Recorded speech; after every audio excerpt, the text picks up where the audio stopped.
Gracias, presidente. Senadoras, senadores, para ningún mexicano o mexicana es desconocida la situación dramática que vivieron y viven los 45,000 trabajadores que fueron echados a la calle por Felipe Calderón Hinojosa el 11 de octubre de 2009. En ese entonces, los trabajadores agrupados en el sindicato más antiguo del país, el Mexicano de Electricistas, fueron culpados por Felipe Calderón de ser los responsables de la crisis financiera en la Compañía de Luz y Fuerza del Centro y lanzados al desempleo y a la terrible condición de no poder mantener a sus familias. El decreto de liquidación de esta empresa se hizo no solo atropelladamente, sino además incurriendo en una aberración jurídica, puesto que en 1993, cuando la Compañía de Luz y Fuerza del Centro adopta por decreto del Poder Ejecutivo el estatus de organismo público descentralizado, el Poder Ejecutivo, asume la condición de patrón sustituto y por lo mismo forma parte del contrato colectivo celebrado con el Sindicato Mexicano de Electricistas. Si bien ha sido reconocido por la Suprema Corte de Justicia que las relaciones laborales individuales quedaron extinguidas por causas de fuerza mayor, también lo es que ello no afectó la relación contractual colectiva que subsiste inclusive con la titularidad del contrato. A la fecha, más de 17,000 trabajadores no han sido liquidados y reclaman al patrón sustituto la reinstalación de su fuente de empleo. En esta circunstancia, muchos pasivos, y en particular el que se deriva del Fondo de Pensiones de los Trabajadores, integrado desde 1914 con aportaciones de los propios sindicalizados, se cuenta entre los clasificados preferentes ante la inminencia de una probable conclusión de la liquidación del organismo descentralizado a cargo del Sistema de Administración y Enajenación de Bienes. Resulta urgente, apremiante, en consecuencia, dado que en la reforma energética presentada en la iniciativa plantea que se tendrán 12 meses para que el 100% de los bienes, recursos y todo el patrimonio de la CFE que cuenta con el patrimonio de Luz y Fuerza del Centro pasen a la CENACE, que reemplazará a la Comisión Federal de Electricidad.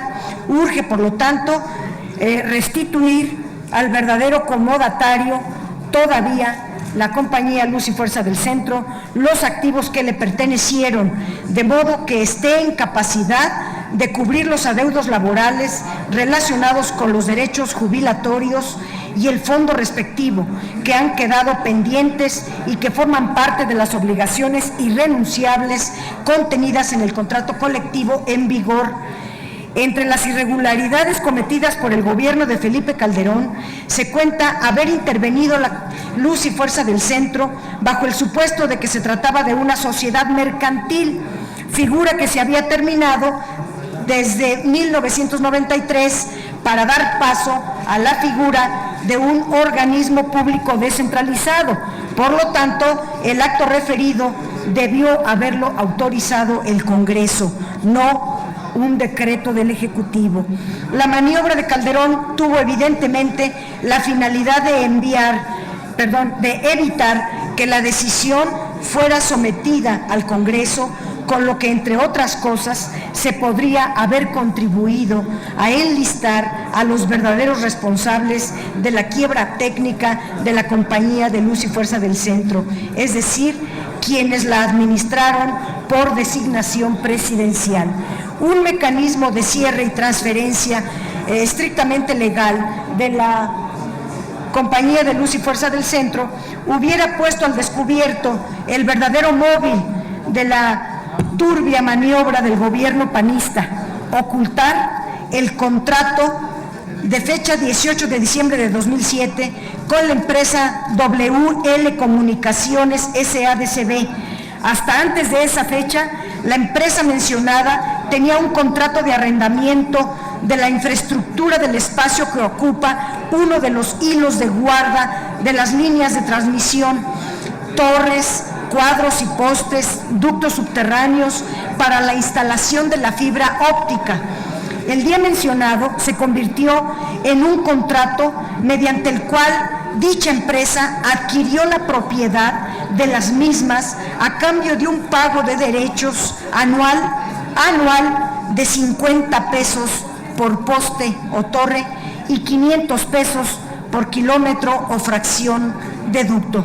Evidentemente se trata de prestaciones irrisorias en términos de mercado, y dado el potencial tan valioso del servicio de comunicación moderna, ¿ustedes creen que estos 500 pesos por kilómetro cuadrado cuesta la fibra óptica?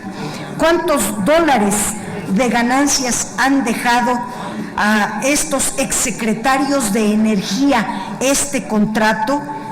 La secrecía con la que actuó Calderón tenía por propósito ocultar al menos dos datos fundamentales.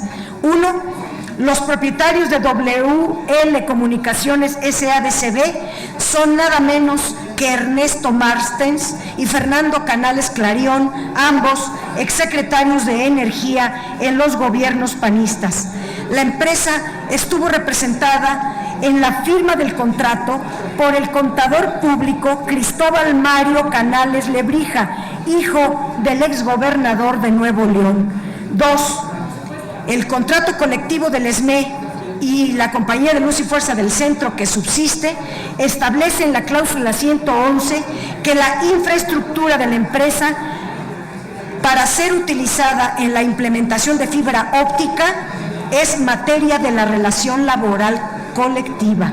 Dado que la infraestructura que perteneció a esta empresa puede ser utilizada para fibra óptica, los recursos serían más que suficientes para no defraudar a las y los trabajadores y sus familias y pagarles sus prestaciones del contrato colectivo. Entre las tareas del SAE en la administración de dichos activos debe contemplarse también la posibilidad de rescindir el contrato con WL Comunicaciones SADCB por su condición lesiva al interés público nacional y a los acreedores laborales de la institución. En este punto de acuerdo, estamos solicitando que comparezca de manera urgente ante la primera comisión de esta comisión permanente el ciudadano Héctor Orozco Fernández, titular del Sistema de Administración y Enajenación de Bienes Inmuebles, para que informe lo siguiente. A. ¿En qué términos se llevó a cabo el acto de liquidación y presunta extinción de la Compañía de Luz y Fuerza del Centro? B. ¿En qué condiciones se encuentra el proceso de liquidación ante la eventualidad de un cambio de naturaleza jurídica de la Comisión Federal de Electricidad? C. ¿Qué curso ha seguido la venta o afectación en comodato de los activos de la Compañía de Luz y Fuerza del Centro? ¿Cómo se piensa rescindir el contrato en comodato con la Comisión Federal de Electricidad? D. Se informe de los inventarios existentes y del rendimiento de cuentas de la administración asumida desde el 11 de octubre de 2009. E. ¿Cómo contempla su administración cumplir con las obligaciones contractuales con los trabajadores y, en primer lugar, la entrega del fondo de pensiones? F. Y última, para el cumplimiento de esas obligaciones, ¿se contempla el rescate del activo del uso de la infraestructura de la empresa para la conducción de la fibra óptica? Estas y muchas otras preguntas tiene que contestar el actual director general del SAE. Es cuanto, senadoras, senadores, presidente. Túrnese a la tercera comisión.